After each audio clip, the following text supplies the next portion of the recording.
Tonight, we're not going to sleep. We're going to arrive to a place where time moves like water, where libraries hold memories instead of just books, and where a cat with twilight fur will guide you through impossible corridors. Welcome to ThornMere Academy, a magic school perched on cliffs between earth and sky, where your only assignment is to explore, to wonder, and to let the gentle mysteries of the night carry you into the deepest rest you've had in weeks. Close your eyes. The carriage is waiting. You arrive at ThornMere Academy as the sun bleeds orange across the western horizon. The carriage that brought you here creaks to a gentle stop, and you step down onto ancient cobblestones, still warm from the day's light. The academy rises before you like a dream carved from shadow and stone, towers spiralling upward into the twilight, their peaked roofs disappearing into gathering clouds. The air tastes of salt and distant rain. You can hear the ocean far below, a constant whisper against the cliffs that hold this place, suspended between earth and sky. Somewhere above, a bell tolls once, twice, 3 times. Its sound is deep and melodic, vibrating through your chest like a welcoming heartbeat. The stones beneath your feet are smooth, worn by centuries of students who walked this path before you. Each cobblestone is a slightly different shade of grey, some almost black, others pale as morning mist. Between them, tiny luminescent flowers grow in the cracks, their petals beginning to glow as darkness approaches. They pulse softly, like stars learning to shine. You lift your eyes to the main entrance. The doors are twice your height, made of dark wood bound with iron that has turned green with age and weather. Strange symbols are carved into the metal, not threatening but curious, inviting. They seem to shift slightly when you're not looking directly at them, rearranging themselves into new patterns. As you approach, the doors open without a sound, swinging inward to reveal a vast entrance hall. Warm light spills out to meet you, the golden glow of hundreds of candles floating in the air above. They hang at different heights, some as high as the vaulted ceiling, others drifting just above your head, casting moving shadows that dance across the walls like silent watchers. You step inside, and the temperature shifts. Outside was the cool of evening. Here there's warmth, but not heat. It's the warmth of being welcomed, of old stone that has held centuries of life and learning. The air smells of beeswax and old books, of herbs hanging to dry somewhere distant, of bread baking in kitchens you haven't yet discovered. The entrance hall stretches before you, its ceiling disappearing into shadow far above. Tapestries hang along the walls, woven with scenes you can't quite make out in the flickering candlelight. Figures in robes, stars swirling, creatures that might be dragons or might be clouds. The floor is a mosaic of dark tiles, forming patterns that lead your eye deeper into the academy. A figure emerges from a side corridor. She's tall and thin, wrapped in robes of deep midnight blue that seem to absorb light rather than reflect it. Her hair is silver, pulled back from a face that could be any age, young eyes in an ancient face, or perhaps the other way around. She carries a lantern, though it holds no flame. Instead, a soft blue light emanates from within, steady and cool. "Welcome," she says, and her voice is like wind through trees at night, gentle, constant, full of distant sounds. "I am Professor Nighthollow. I teach the theory of lunar magic, though that need not concern you tonight. Tonight, you need only rest and learn the rhythms of this place. She gestures with one hand, and you notice her fingers are stained with ink and something else, a faint shimmer, like oil on water. ThornMere Academy operates somewhat differently from the world below the cliffs. We follow the tides of magic here, not the rigid schedules of the sun. You'll find that time moves strangely within these walls. An hour in the library might be a moment or a day, but don't worry. You'll always arrive where you need to be, when you need to be there. She begins to walk, and you follow, your footsteps and hers creating a rhythm against the stone. The corridor she leads you down is lined with windows on one side, tall and narrow, showing glimpses of the darkening sky. On the other side, portraits hang in ornate frames. The people in them don't move exactly, but you sense awareness in their painted eyes. One, an old wizard with a beard that seems to flow like water, appears to nod slightly as you pass. You've been assigned to the Twilight Tower, Professor Nighthollow continues. Your room is already prepared, but first, I thought you might like to see where you'll be spending much of your time in the coming days. The heart of any magic academy is not its classrooms, but its library. You climb a spiral staircase, your hand trailing along the stone wall. It's cool and smooth, and you feel something else, a faint vibration, as if energy runs through the very structure of this place. The stairs wind upward, lit by more of those floating candles. You count the steps without meaning to. 17, then 17 more, and again. Everything here seems to come in patterns. At the top, Professor Nighthollow pauses before a door. This one is smaller than the entrance, more intimate. It's made of dark wood like the others, but inlaid with silver in the shape of an open book, its pages appearing to flutter in an invisible breeze. The Midnight Library, she says softly, never closes, but it's best seen first at night. She opens the door, and you step into wonder. The library expands before you in ways that shouldn't be possible within the tower you climbed.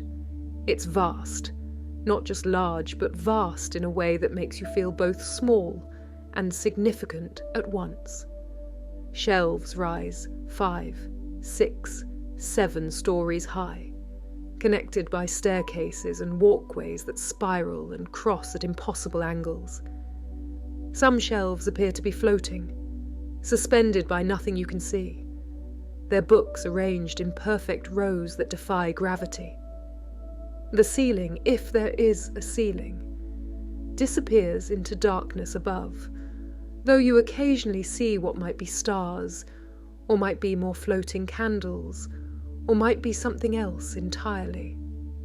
The whole space has a quality of infinite depth, as if you could walk between these shelves forever and always find one more corridor, one more alcove, one more secret room filled with ancient knowledge. The light here is different from the entrance hall. Where that was golden and warm, this is cool and blue, like moonlight filtering through deep water. It comes from everywhere and nowhere, from the spines of certain books that glow faintly, from crystals embedded in the ends of shelves, from orbs of soft light that drift lazily through the air like luminous jellyfish in a sea of knowledge. The smell is intoxicating. Old paper, certainly. That musty, sweet smell of books that have been loved and read and shelved for decades or centuries. But there's more. There's vanilla and coffee, though you see no cafe. There's rain, though you're indoors. There's the scent of night-blooming flowers and fresh ink and something else, something you can't quite name but that makes you feel safe and curious all at once. Professor Nighthollow leads you down the main aisle, past towering shelves labelled with words you half recognise. Astral cartography. The language of moths, forgotten names and where they went, practical sympathies. The library organises itself, she explains, her voice barely above a whisper. Everything here invites quiet, not from rules, but from respect. If you need a book, walk with that need in your mind, and you'll find yourself in the right section. Sometimes you'll find the book you didn't know you needed. The library is generous that way. She pauses at an intersection where 5 aisles meet. At the centre is a table of dark wood, polished to a soft shine. On it sits a teapot, porcelain painted with stars, and 2 cups. Steam rises from the spout, though you saw no one prepare tea. "Would you like to sit?" she asks. "It's important to move slowly on your first evening here. Let the academy reveal itself in layers. Drink tea, breathe. There's no rush." You sit, and the chair is exactly comfortable, as if it's been waiting for you specifically. Professor Nighthollow pours tea into both cups. The liquid is pale and gold, and it smells like chamomile and honey and summer nights. You lift the cup, feeling its warmth against your palms, and take a sip. The taste is gentle, calming. You feel tension you didn't know you were carrying begin to ease from your shoulders, your neck. The tea seems to spread warmth through your chest, down your arms, into your fingers. As you sit and sip your tea, you begin to notice the library isn't empty. Other students are here, scattered throughout the vast space like stars in a constellation. Some sit at tables with towers of books around them, reading by candlelight or the glow from their own fingertips. A simple spell, Professor Nighthollow notes, that you'll learn in your first week. Others walk slowly between shelves, fingers trailing along spines, heads tilted to read titles. One student, a young man with dark hair that floats around his head as if he's underwater, is levitating 3 books in a circle before him, reading them simultaneously, his eyes flicking between pages. "That's Orion," Professor Nighthollow says quietly. "He's studying temporal echo magic. He experiences time in multiple streams. Don't worry if you see him in several places at once. You're not going mad. He simply is in several places at once." Near a shelf labelled Dreams and Their Architecture, you notice someone who isn't quite there. They're translucent, shimmering slightly, their edges indefinite. They're reading a book, or the book is reading them. It's hard to tell. You can't quite determine if this figure was once male or female. Perhaps they're both, or neither, their essence now more thought than form. "A ghost," you whisper. "A memory," Professor Nighthollow corrects gently. The library holds memories of all who spent significant time here. Sometimes they surface, particularly when someone seeks knowledge they once possessed. You can speak with them if you like. They're quite friendly, though their conversations tend to wander through time as easily as through topics. You watch the memory for a moment.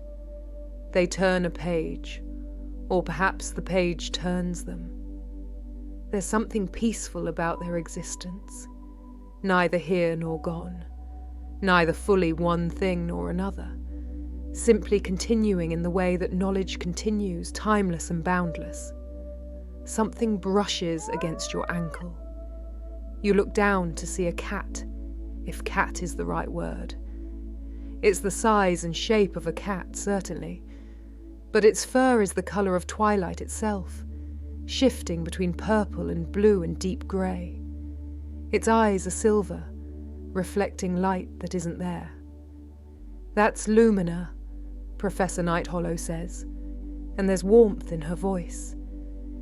"She's the library's keeper, in her way. Some say she's older than the academy itself. Some say she's not a cat at all.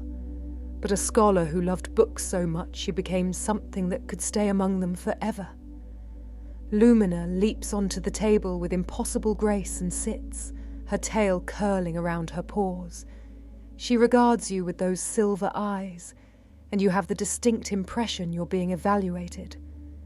Then, apparently satisfied, she begins to purr. The sound is deep and resonant, vibrating through the table and your teacup and your bones. It's the most relaxing sound you've ever heard.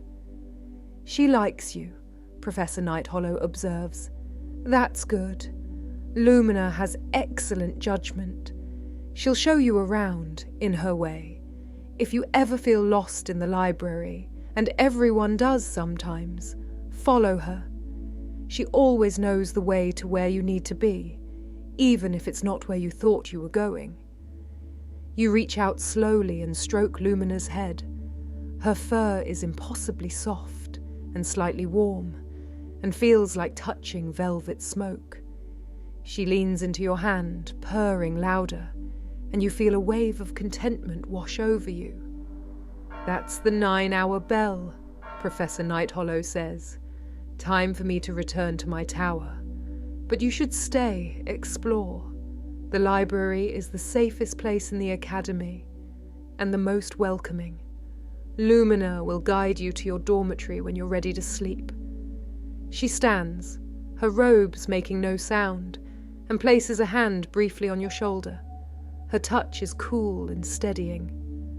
Welcome to ThornMere Academy, she says once more. I think you'll find your place here.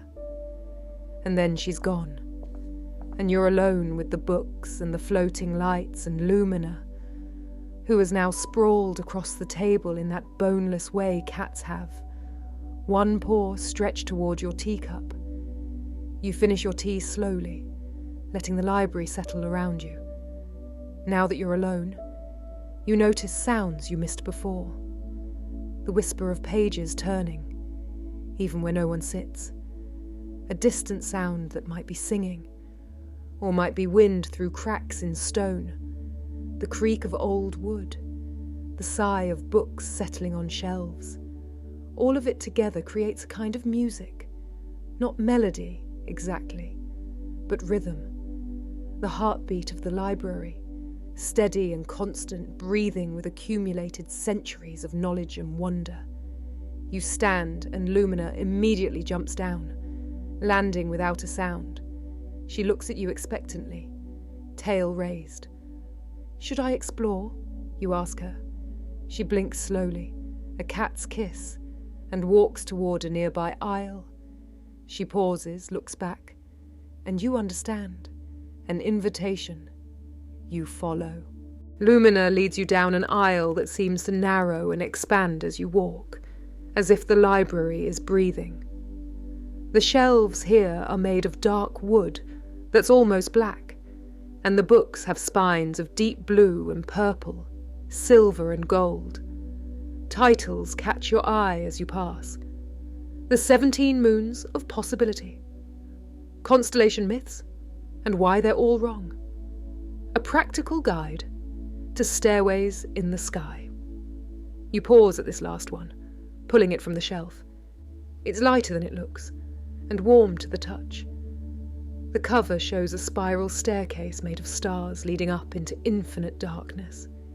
You open it at random.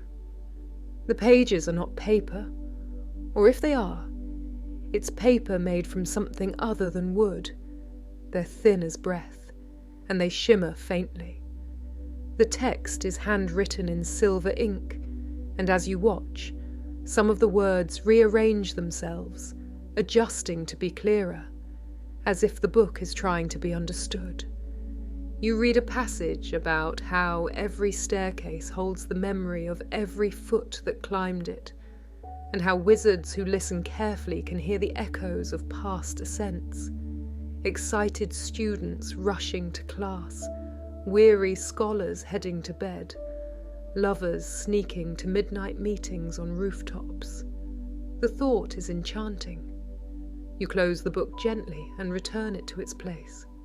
The moment you do, Another book shifts outward slightly, as if offering itself. The weight of starlight, measured and found wanting. Lumina has continued down the aisle, and you hurry to catch up. She's sitting now in a wider space where the shelves fall back to create a small alcove. Here, the ceiling opens up, and you can see the night sky through a glass dome you're certain wasn't visible from outside. Stars shine with unusual clarity, closer than they should be.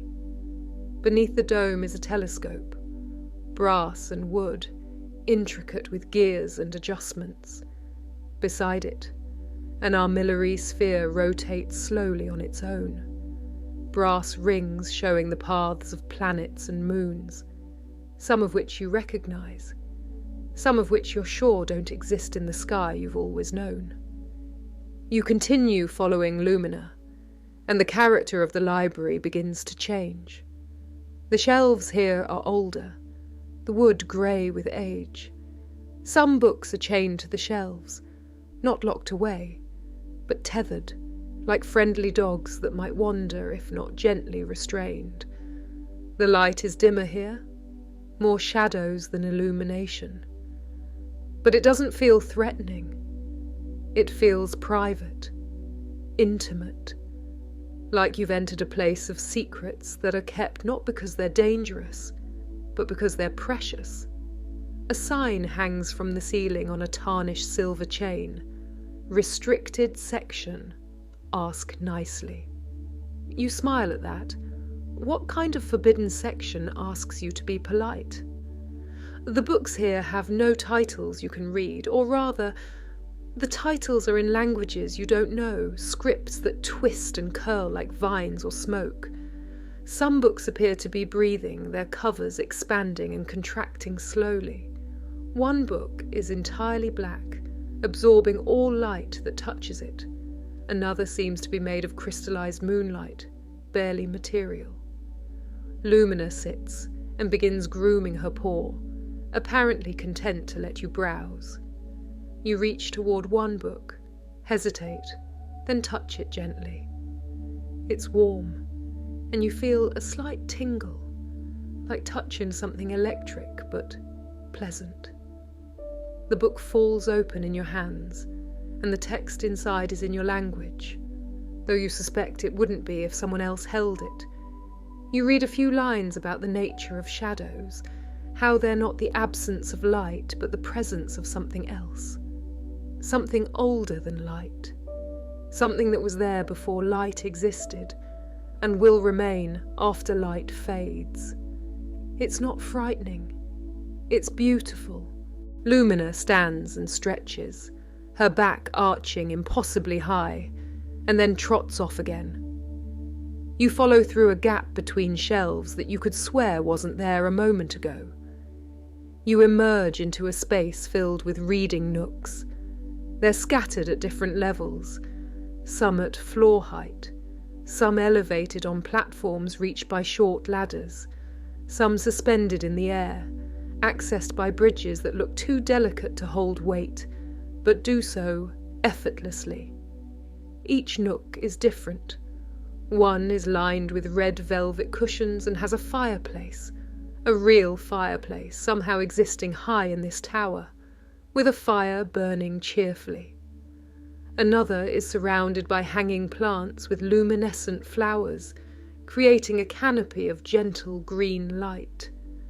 A third appears to be carved directly into a tree trunk, though you're inside a stone tower, and the tree is silver-barked with leaves made of something that chimes softly in an unfelt breeze.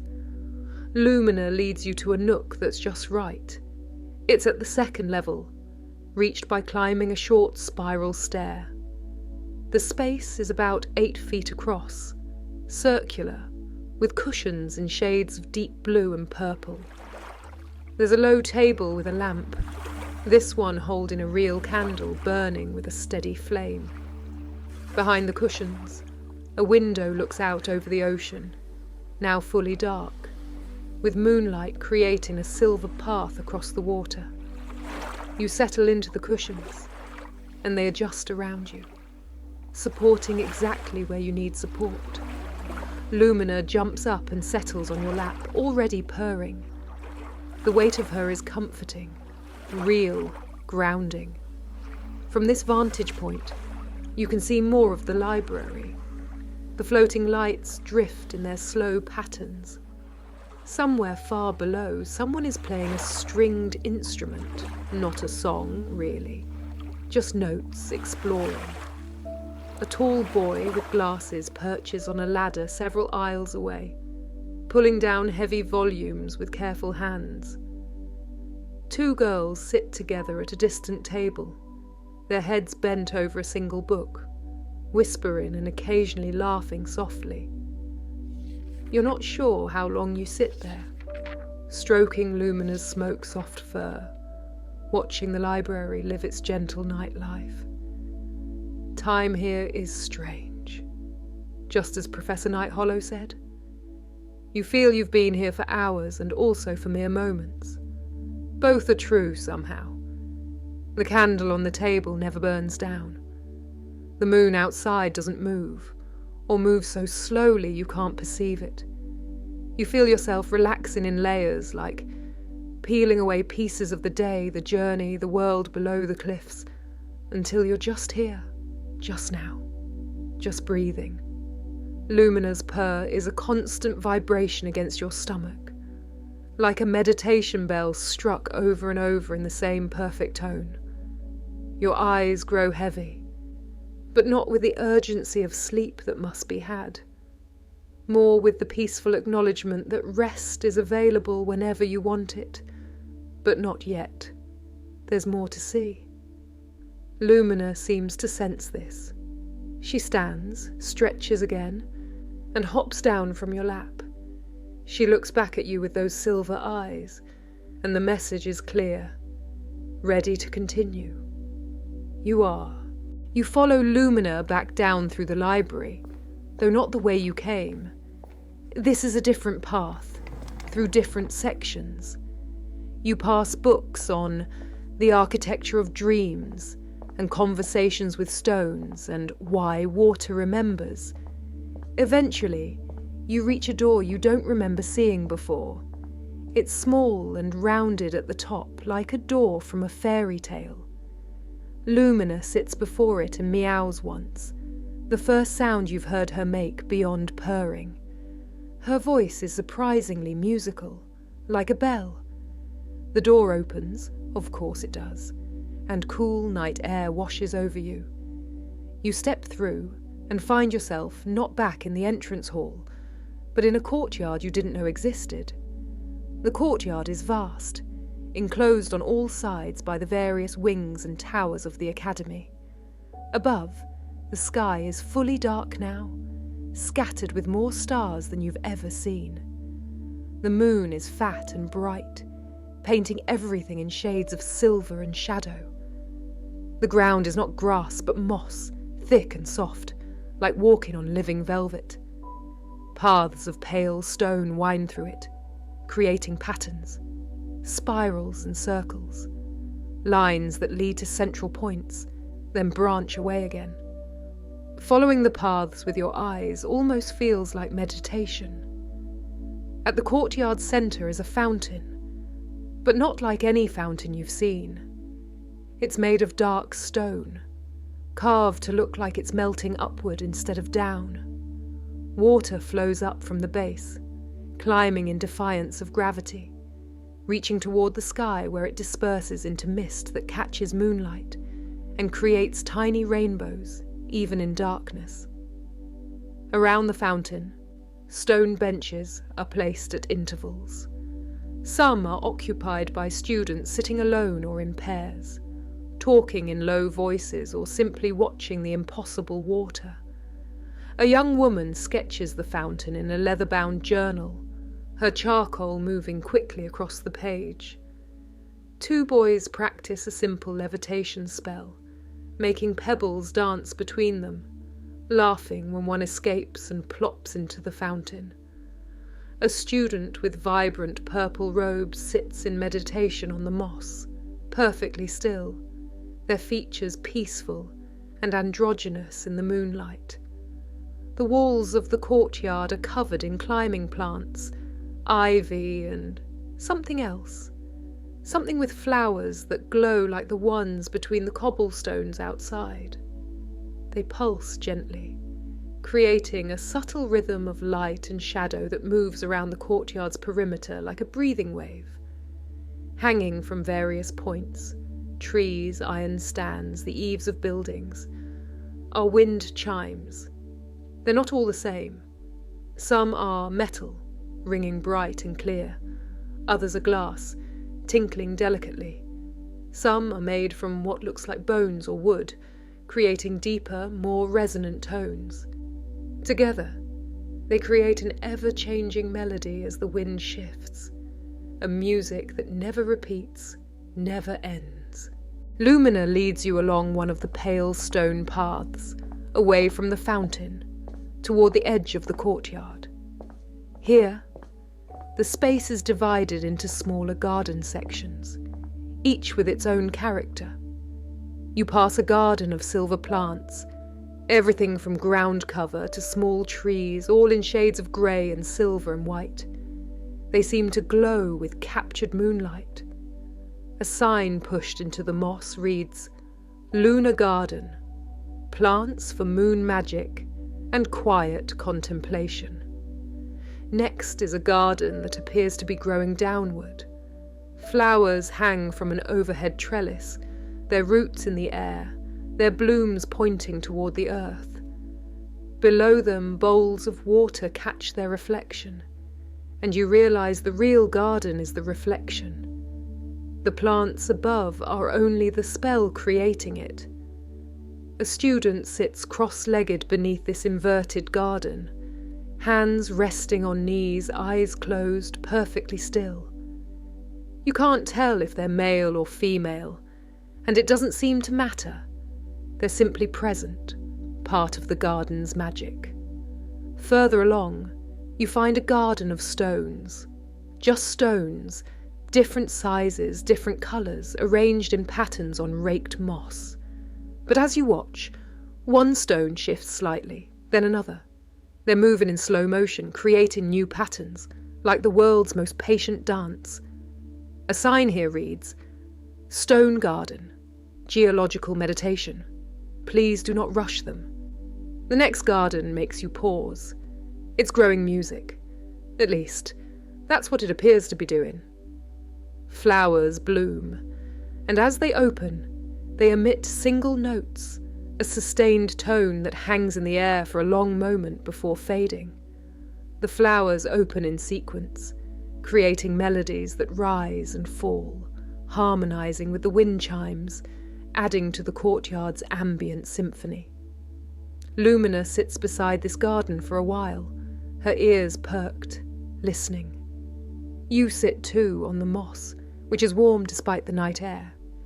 You listen as flowers open, a note like a flute, another like a distant horn, a third like a woman humming, a fourth like a man's deep voice. The melodies they create are unrepeatable, existing only in this moment, then gone forever, yet somehow it doesn't feel sad. It feels right. As you sit, two students approach along the path. They notice you and Lumina, and one, a boy with copper-coloured skin and eyes that reflect the starlight, waves. "Lumina found you, I see," he says with a smile. "She always finds the new students first night. I'm Corvin. This is Thistle." Thistle is shorter, with hair cut close to their head and hands stained with what looks like charcoal or ink.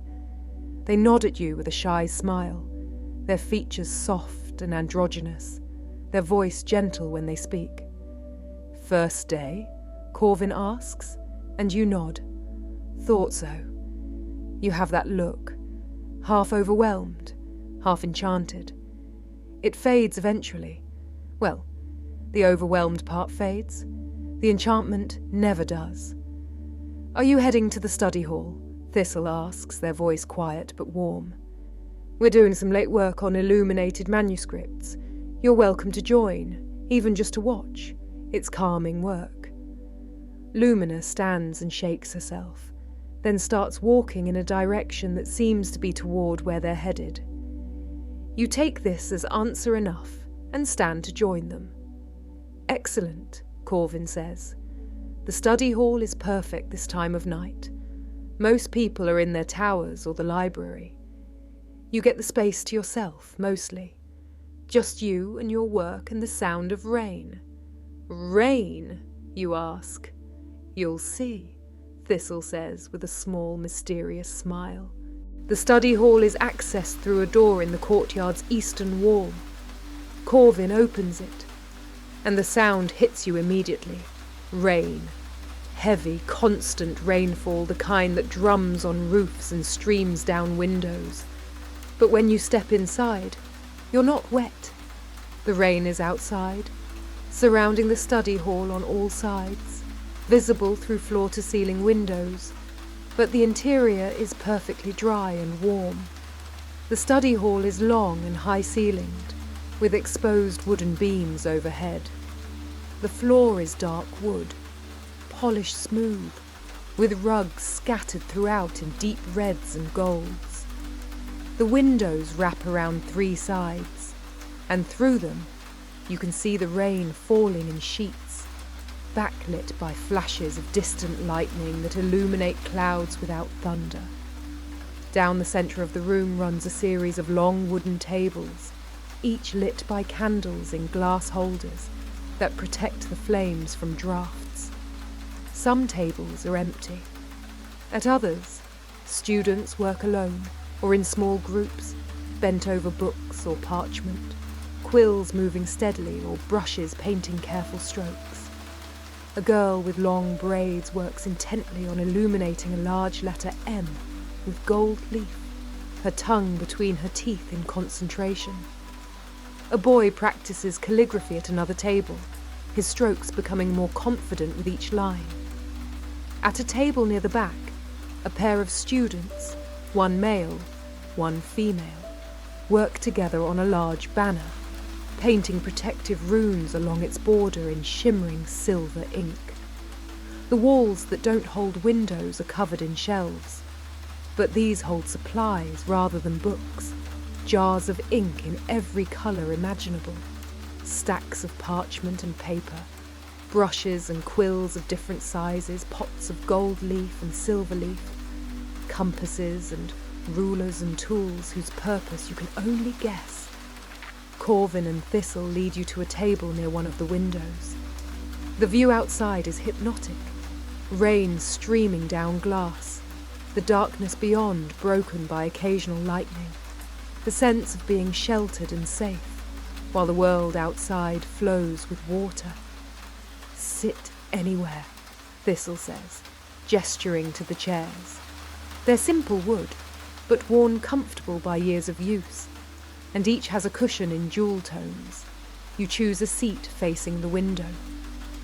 Lumina immediately jumps onto the table and settles near your elbow, her tail curled around her paws, her silver eyes half closed. Corvin begins pulling supplies from a leather satchel. Sheets of heavy paper, already cut to size, bottles of ink, brushes.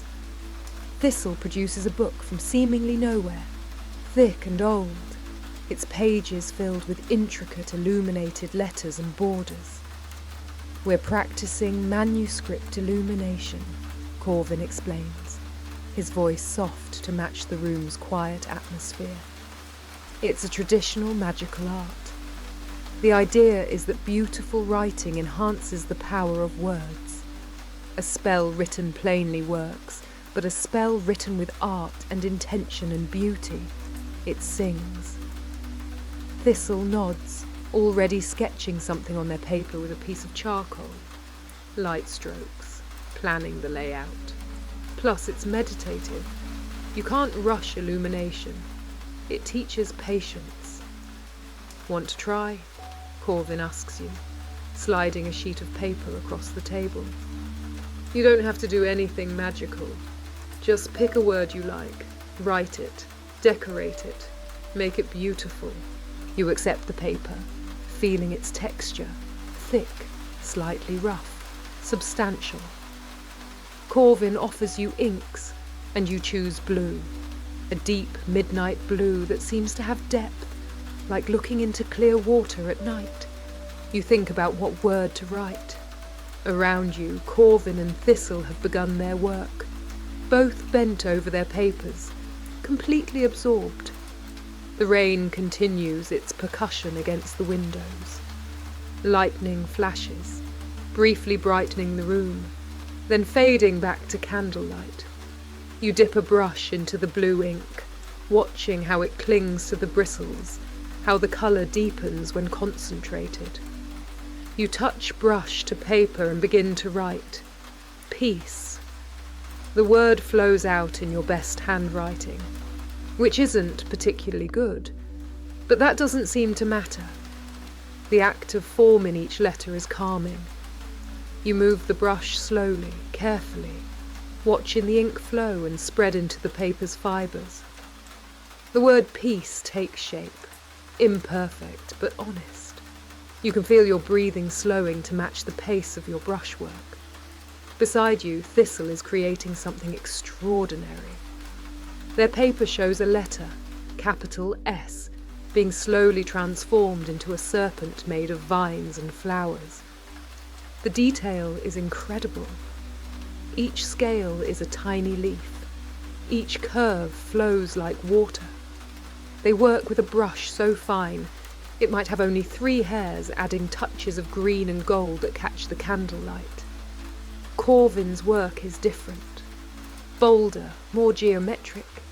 He's creating a border of interlocking patterns, stars and moons and symbols you don't recognise, each one perfectly measured, creating a frame for words he'll add later. He hums quietly as he works, a tuneless melody that blends with the rain. You begin adding decoration to your word. Nothing as elaborate as what your companions are creating. Just simple vines growing from the letters, a few stars scattered around them. You choose silver ink for this, and gold. Dabbing carefully with a fine brush, Corvin passes you without a word. Time dissolves. There's only the brush, the paper, the slow accumulation of beauty. Your mind empties of everything except the next stroke, the next detail. The rain continues its eternal drumming. Lightning flashes occasionally, each time revealing the world outside, briefly, before returning it to darkness. When you finally set down your brush, you're not sure how long has passed. Your word sits on the paper, decorated with simple vines and stars, the blue and silver and gold catching the candlelight. It's not perfect, but it's yours, made with care and presence, and there's something magical in that alone. Beautiful, Thistle says softly, glancing at your work. Really, the simplicity works. Corvin nods in agreement. First illuminations are always special. You should keep it. Put it somewhere in your room. A reminder of your first night here. Lumina, who has been watching the entire time with those silver eyes, stands and stretches. She walks across the table, carefully avoiding everyone's work, and touches her nose to your paper, as if bestowing approval.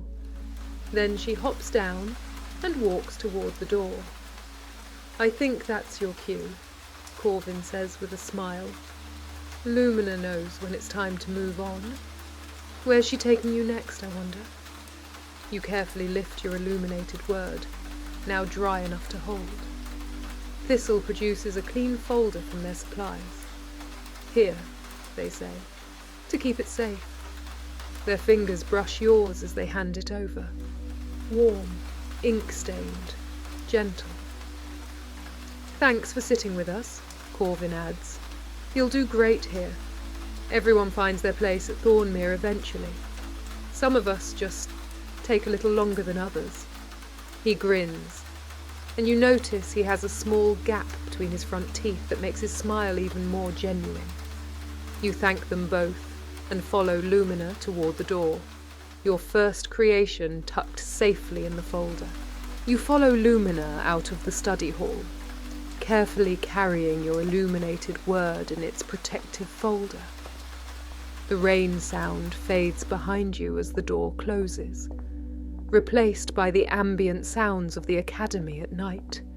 Distant bells, wind through corridors, the whisper of candles burning. Lumina leads you to a staircase you haven't seen before. Unlike the spiral stairs that climb upward to towers and libraries, this one descends, curving down into the depths of the academy. The steps are worn smooth in their centres by countless feet over countless years. As you descend, the air changes. It grows warmer, but not uncomfortably so. There's moisture in it, a humid quality like being near a greenhouse, and smells begin to reach you.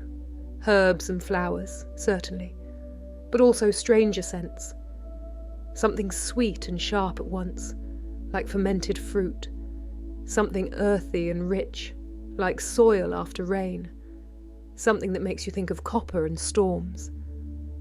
The walls here are different too. The stone is darker, and water seeps through in places, running in thin streams that have carved channels over centuries. But the water glows faintly, pale blue-green, providing light along with the candles. Where it pools in natural stone basins, you can see small plants growing, mosses and tiny flowers that have adapted to this underground environment. At the bottom of the stairs, a heavy wooden door stands slightly ajar, warm light spilling through the gap. Lumina pushes it open with her head.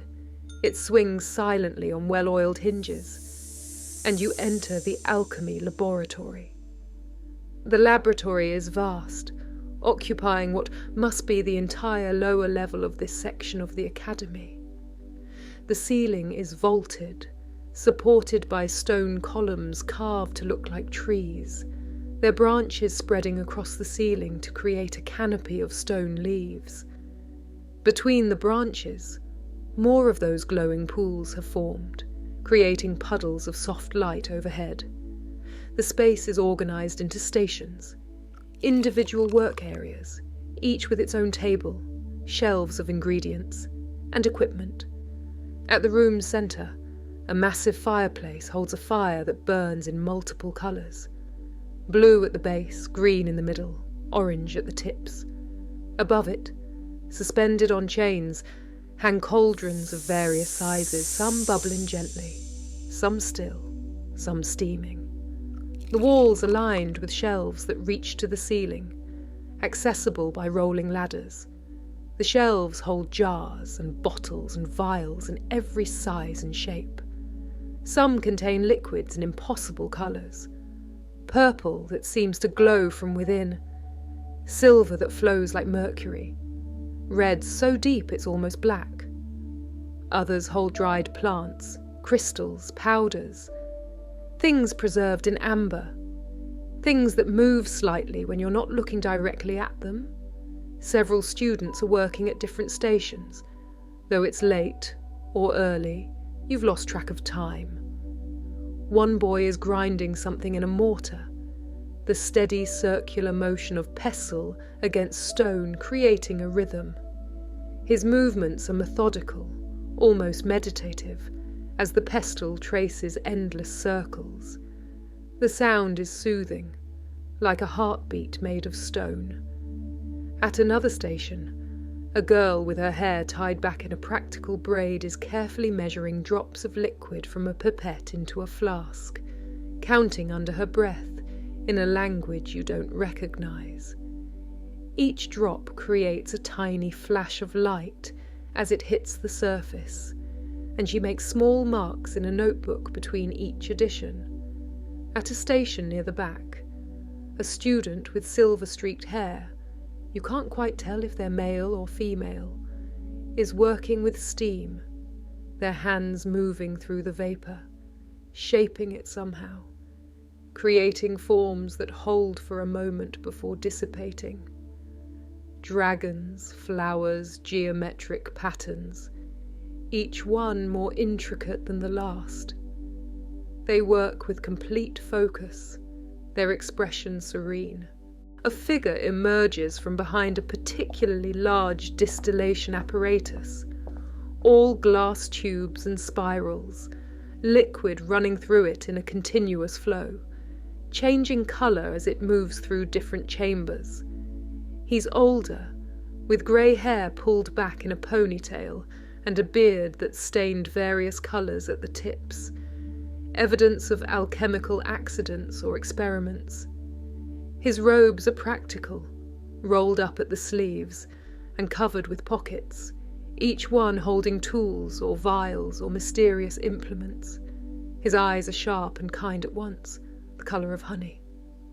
"Ah," he says, his voice gravelly but warm, "a new student, and Lumina. Welcome to my laboratory. I'm Master Thornwick. Can't sleep, or too excited to try?"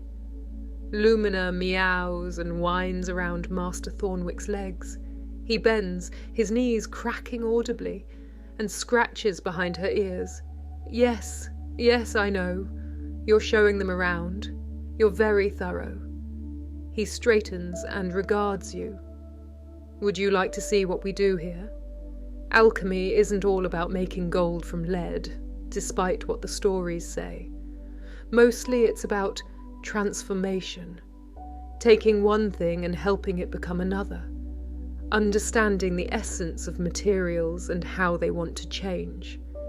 He gestures for you to follow him to a station near the multicoloured fire. The table here is covered with equipment, but everything is impeccably organised. Bunsen burners burn with steady flames. Beakers and flasks catch the light. A notebook lies open, filled with precise handwriting and diagrams. "Let me show you something simple," Master Thornwick says, selecting a clean beaker. "Something safe for your first night. We'll make dream water." He moves around the station, selecting ingredients with the ease of long practice. From one jar, he pours water that's slightly too silver to be normal water. "Moon water," he explains, "collected during the full moon, charged with lunar energy. It's the base for many potions." Into this, he adds a few drops from a tiny vial of deep purple liquid. Essence of lavender, but not just the plant, the idea of lavender, the calmness it represents, the peace of fields in summer. The water turns a pale purple, beautiful and soft. Next, he sprinkles in what looks like dust that sparkles as it falls. Powdered moonstone, just a pinch. It helps with transitions. In this case, the transition from waking to sleeping, from the day's thoughts to the night's dreams. He produces a long glass rod and begins stirring, clockwise, in steady circles. As he stirs, the liquid begins to glow very faintly, as if lit from within. "The stirring isn't just mixing," he explains quietly. "It's giving the potion intention. Each rotation is a wish for peaceful sleep, for pleasant dreams, for rest that restores. After 21 rotations, you count without meaning to." He stops. The liquid has become luminous, pale purple light emanating from it. He carefully pours it into a small glass bottle no bigger than your thumb, and corks it. "Dream water," he says, offering it to you. "A few drops on your pillow before sleep. It won't force dreams, but it invites them. Gentle ones, the kind you want to linger in. A gift for your first night at ThornMere Academy." You take the bottle, feeling its warmth. The liquid inside swirls slowly, that soft light pulsing like a tiny heartbeat. "Thank you," you whisper. "You're welcome." "Now," Master Thornwick says, glancing at Lumina, who has settled on a stool and is watching with those knowing silver eyes, "I suspect Lumina has one more place to show you. Your dormitory, perhaps? It's been a full evening. Time for rest."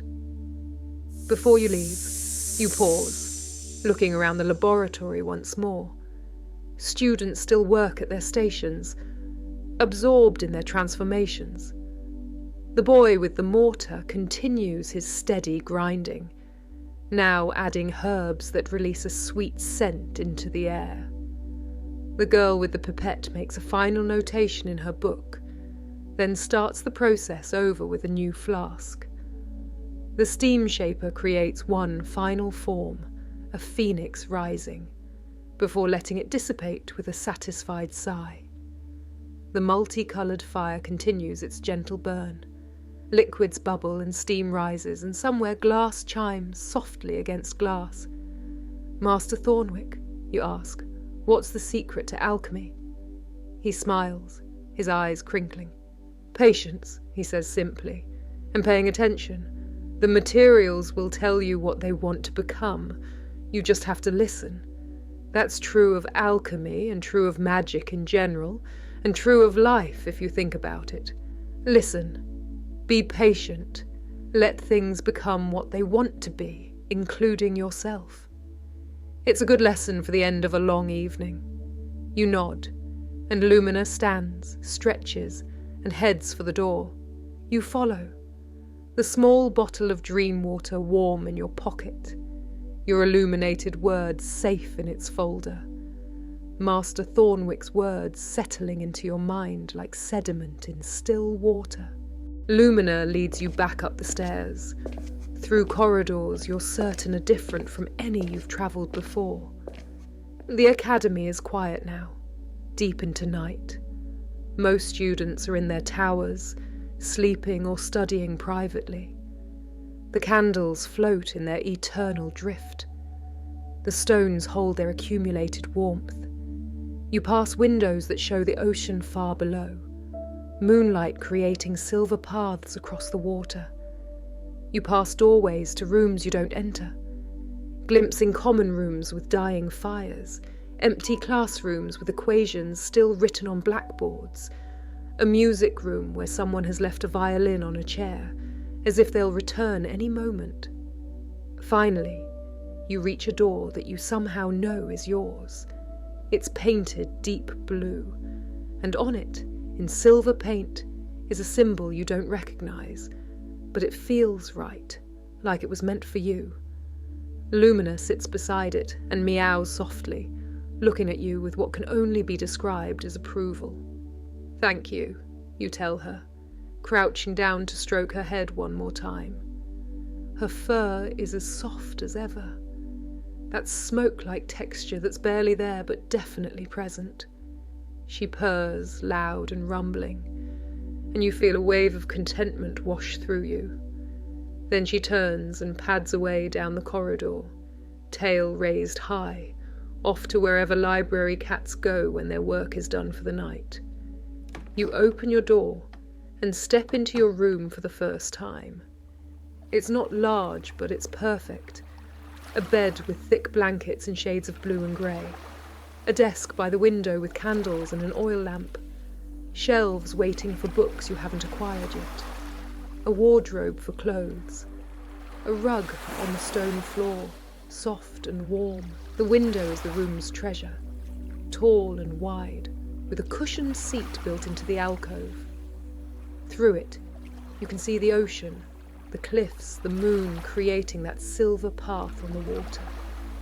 You can hear the waves, distant and constant, the eternal rhythm of water meeting rock.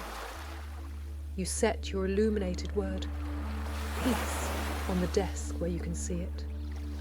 The blue and silver and gold catch the lamplight, and you smile at the memory of creating it, of Corvin's easy friendship and Thistle's gentle encouragement. You take the small bottle of dream water from your pocket and carefully place 3 drops on your pillow. The scent of lavender rises immediately, mixed with something else. Something that smells like starlight might smell if starlight had a smell. You undress and slip between the sheets. They're cool at first, then warm around you. The bed is exactly comfortable, like it's been waiting for you specifically. Through the window, you watch the moon, the ocean, the silver light. Your first day at ThornMere Academy. You've seen the library with its infinite books and Lumina the cat. You've met Orion, who exists in multiple times at once, and watched a memory read among ancient shelves. You've walked through the midnight courtyard with its impossible fountain and singing flowers.